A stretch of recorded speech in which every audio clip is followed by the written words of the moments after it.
இயேசுவிலே பிரியமானவர்களே, அனைவருக்கும் வணக்கம். மே மாதம் நிறைவுக்கு வந்துவிட்டது. மே மாதத்தின் பல ஆசீர்வாதங்கள் நமக்கு இறைவன் கொடுத்திருந்தார். சிறப்பாக நம்முடைய பங்கில் இருக்கிற 26 சிறுவர் சிறுமியர் முதல் முறையாக நற்கருணைநாதரை உள்ளத்திலே பெற்றிருக்கின்றார்கள். அவர்களோடு சேர்ந்து இறைவனுக்கு நன்றி சொல்லுவோம். அதோடு நாம் பெற்ற மிகப்பெரிய ஆசீர்வாதம், இன்னொரு பெரிய ஆசீர்வாதம், 3 பெரிய மின்விசிறிகள் பேராலயத்தில் பொருத்தப்பட்டிருக்கிறது. அமைதியாக நல்ல சூழ்நிலையிலே உள்ளே ஜெபிக்கவும் வழிபாட்டிலே பங்கு பெறவும் இது நமக்கு ஒரு உதவியாக இருக்கிறது. இதை அமைக்க உதவி அனைவருக்கும் நன்றி. ஆசி அளித்த நம்முடைய ஆயருக்கும், தொடர்ந்து பல விதங்களில் உதவிய, தாராளமாக பொருளுதவி தந்து உதவிய எல்லா குடும்பங்களுக்கும் நன்றியை தெரிவித்துக் கொள்கின்றேன்.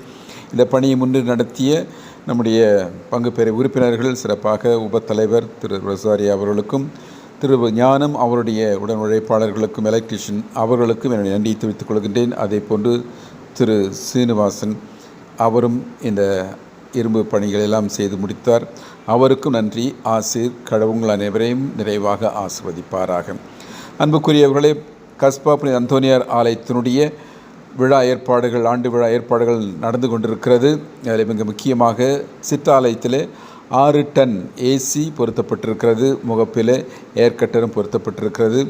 நல்ல சூழ்நிலையில் அமர்ந்து அந்தோனியருடைய பரிந்துரையோடு இறை ஆசிரியரை பெற இந்த ஏற்பாடு செய்யப்பட்டது.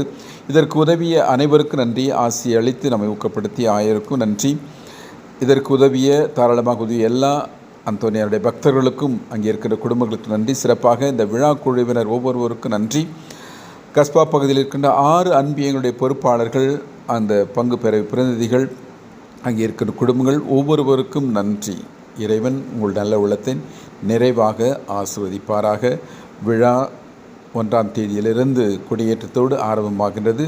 இந்த விழா நிகழ்வுகள் ஒவ்வொன்றும் உங்களுக்கு தெரிவிக்கப்பட்டிருக்கிறது. அதன் பிரகாரம் நேரத்தோடு இந்த விழா நிகழ்ச்சிகளில் கலந்து கொண்டு அந்தோனியருடைய பரிந்துரையாலே இறையாசிரை பெற உங்களை அன்போடு அழைக்கின்றேன். மீண்டும் ஒரு முறை அனைவருக்கும் நன்றி.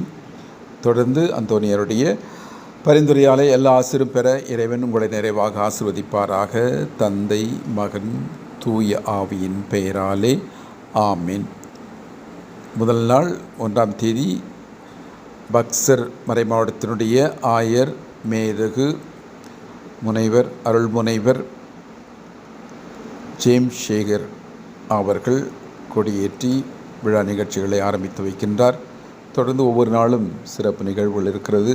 இந்த வருடத்தினுடைய விழா கருத்தாக புனித அந்தோனியார் அமைதியின் தூதர் என்ற தலைப்பிலே சிந்திப்போம், தியானிப்போம். நாமும் எவ்வாறு அவருடைய முன்மாதிரி பின்பற்றி அமைதிக்காக உழைக்கலாம் என்றும் ஜெபிக்க, செயல்பட இது நமக்கு நல்லதொரு வாய்ப்பு. இறை ஆசி.